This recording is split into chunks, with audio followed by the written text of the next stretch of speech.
All right, so I started the video here because just preventively I took Drake into my arms just around the corner where we met the lady with the 2 dogs twice. So just preventively I took him into my arms, and we didn't met around the corner, but she was on that hill and coming towards that gamekeeper feeder. So it was a great timing, actually. So, you know, I was just carrying it the other way, she went the other way, and that was it. So no drama occurred. And that's why I started the video here. Otherwise you would just see Drake's side the whole time. Anyways, today is yesterday, by the way, it did got you know, the sun that was shining, everything got sort of cloudy, and I'm not sure if it rained. I think it didn't actually, but it got, or maybe it did a little bit, but it got everything changed very rapidly after the noon pretty much, and all that beautiful blue sky just turned cloudy and it looked like it's gonna rain. So that was a really quick shift. And today looks like rain for sure. It's definitely there is a whole lot of rains forecasted for the coming days and next week too. So with this, I think the mushroom season might actually be pretty interesting. And I've already seen pictures, like the parents of my girlfriend's parents were somewhere found porcini mushrooms, ceps, you know, and they sent her the picture. So they live closer to the south where the mushrooms are, especially close to the borders, when there are these large national parks. There's a lot of mushrooms that you can find there. Here I would say here it's probably slightly drier, but there has been a lot of precipitation and a lot of rainfall, and this doesn't look good. Draco, tady jdeme. Looking for something. Good, okay. No, Draco. I'm automatically, you know, when I see him doing this and retracing his steps and all that, I'm like, oh shoot. What did he find this time? It's interesting though, because I don't know, I think it's the spring, and I was just thinking about it the other day. Hold on, let me just finish the thing with the mushrooms.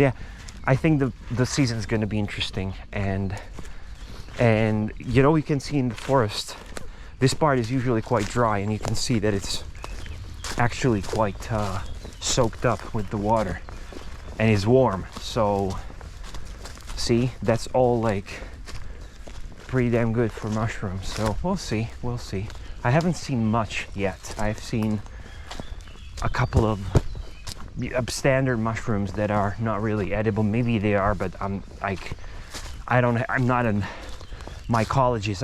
I don't have a super extensive knowledge of mushrooms. I know a lot of species, and I would say certainly more than your average mushroom picker, but I still don't know every single thing, and certainly there are so many species that don't look edible, and they are edible.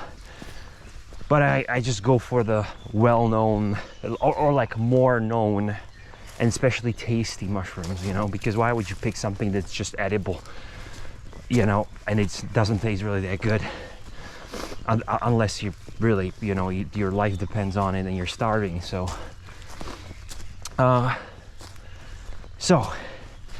mushrooms might be good. We'll see about that in a month or so, or maybe sooner, I don't know. And Drake, I was just thinking, why is he on such tracking sprees lately?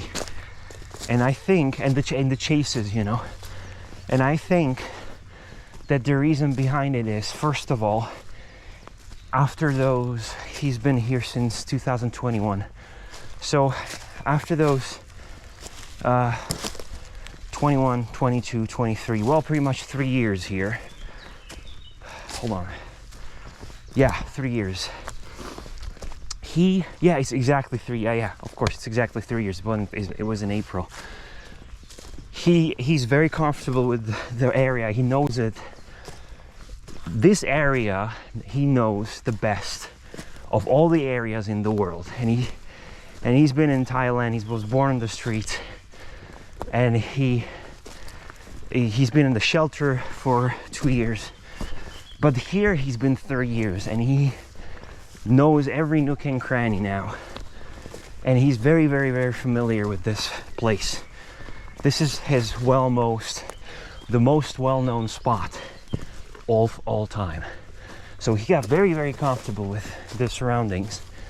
And I think that's probably the major driving point and driving reason behind this, is that before he was actually feeling the arthritis slowly but surely, and I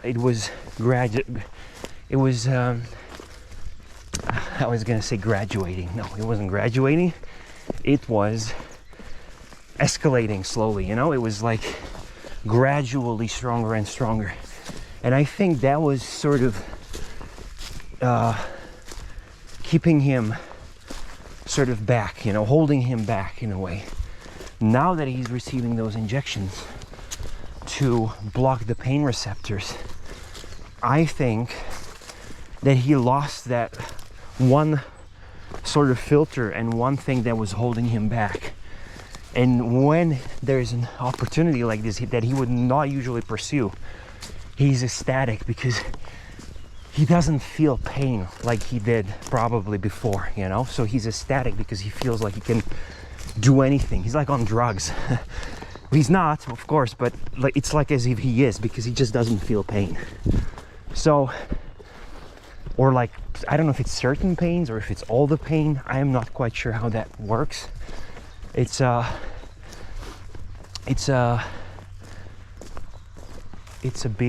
bio treatment. It's called bio treatment, and the injection is called Librela, I think. Yeah, Librela. So I don't know how it works exactly, but where is he? It's injected under the skin, and it lasts for about 2 months. At least that's what we observed with Drake. He suspiciously disappeared now. Oh, he's there. Okay.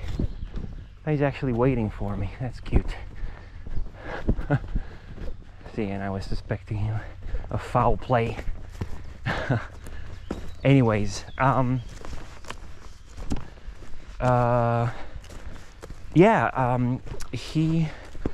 he now does not feel pain, you know, and probably all the pain, or at least not the pain that was bugging him the most and holding him back. So that makes him feel, in my opinion, like on top of the world and invincible when it comes to things like chasing. And the reason why he was not doing that before is because he was held back. He had his limitations. Now he doesn't. Of course, there are still practical physical limitations. It's like, you know, he still has 3 legs, so there's only so much speed and agility that he can generate with 3 legs. But he doesn't feel that pain anymore. And I think that's probably what was giving him the optimism and enthusiasm to pursue in the chase, you know? So that's something I realized, because like he was not doing this before. I remember we were walking, like there were no problems with that. In the first year, yes, because he was like super overwhelmed with all the scents and all the sort of inputs that he was getting from the landscape, and like he was so excited to like all these new animals that he could like track and sniff and chase and all that. So he was super excited. In the first year, he was absolutely chaotic. That's why I was walking on a leash with him for like a first 3/4 of a year at least, or at least first half a year, because he was like running away constantly. But after the first year, it sort of stabilized, and then the second year he was totally fine, like nothing at all. And then last year, yeah, he was totally like, there was no problems at all. And this year, it's just like you know, he's fine, but when it comes to something like rabbits and all that, he's like absolutely unstoppable and absolutely crazy. And I believe it is because of the injections. Now I just realized that, you know, that's the case. So, and plus he's very familiar with the surroundings, so he's very comfortable, you know, because he knows the forest, he knows the tracks, he knows the meadows, he knows it all, you know. So plus this, plus the injections, and that's the mixture. So yeah, you know. And before we were giving him the injections, he had even trouble standing up from his bed. When he was resting for a longer time, he was like whining, and when he wanted to get up, he just couldn't, and we had to help him. That's how bad it was, you know. So I don't really know what we're gonna do in the future. I think we still got either 1 or 2 injections in the fridge, I think, which is another 4 months roughly worth of injections. And then I don't know what to do really, because I don't know if you should keep giving him the injections, because that's gonna like improve the quality of his life. He's not gonna feel pain. But then what about the joint, you know? Like the joint is still getting hammered, you know, like with his super hyper, you know, play styles and chases and all that, and the way he runs around, it's still getting hammered, and it's still there. He just doesn't feel that, he doesn't feel the pain of it, but the joint is still arthritic, and it's still, you know, yeah. So I don't know. I really don't know what to do, because I certainly don't want him to feel the pain. But yeah, well, we're definitely going to be keeping doing the physiotherapy, that's for sure. And I'm going to keep giving him the supplements that I give him. I give him a Fortify Chondro. It's like a some super supplement, you know, with CBD. So that like, that's another thing, that he's taking CBD every day. So I think that also like relaxes him and makes him more sort of less anxious and more like sort of, you know, can do sort of attitude, you know. But yeah, that's the thing. So yeah, I'm quite concerned when I'm thinking about this, because I don't know how long can the leg hold, you know, with a severe, well, pretty much final stage arthritis. That's what we've been told. But yeah, well, anyway, let's not think about that now. He's happy, he's running around, jumping, playing, and the injections work, you know. So let's you know, I want to be happy for that, and I want to be happy for him that he's you know, relaxed and happy and playful, and that he no longer feels the pain, which is great. And then we'll see. I don't know. We'll see. All right, cool. So that's that, and I'm gonna sign off now. And yeah, I didn't realize it's Friday, so tomorrow and the day after tomorrow, as usual, no, there's gonna be no videos. So yeah, see you on Monday. And looks like they already brought some new wood, so they're finishing the work.